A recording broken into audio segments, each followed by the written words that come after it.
आपला महाराष्ट्र ही संतांची आध्यात्मिक सांस्कृतिक वारसा असलेली पावनभूमी, प्राचीन काळापासूनच असलेली संत परंपरा, भक्ती संप्रदाय यामुळे समाजाला संस्कारक्षम व शाश्वत मूल्यांचा खजिना मिळाला. अध्यात्मामुळे संस्कारांचा संपन्न वारसा या भूमीनं मराठी मनाला दिला. त्यामुळे मराठी मनाचा कणा ताठ झाला. नामदेवे रचियला पाया पासून ते तुका झालासे कळस इथपर्यंत उभी राहिलेली ही धार्मिकतेची, अध्यात्माची व नैतिक मूल्यांची इमारत समाज मनाला घडवताना दिसते.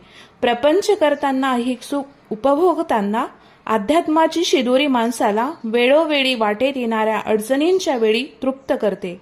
म्हणूनच तुकोबा रायापण एकच मागणे मागतात, हेची दान देगा देवा तुझा विसर न व्हावा. आणि तुकोबांच्या याच विचारांचं बीज अंकुरित होऊन त्याचं वटवृक्षात झालेलं रूपांतर आषाढी वारीच्या रूपानं आपल्याला अनुभवायला येतं. पद, पैसा, प्रतिष्ठा कितीही मिळवा, पण परमेश्वराच्या भेटीची ओढ आणि उत्सुकता, अनवाणी पाय, ऊन पाऊस याची पर्वा न करता विठ्ठल विठ्ठल जय हरी विठ्ठल, ज्ञानबा तुकाराम च्या गजरात फक्त परमेश्वराची भेट हा एकच ध्यास अध्यात्माची बैठक भक्कम करताना दिसतो.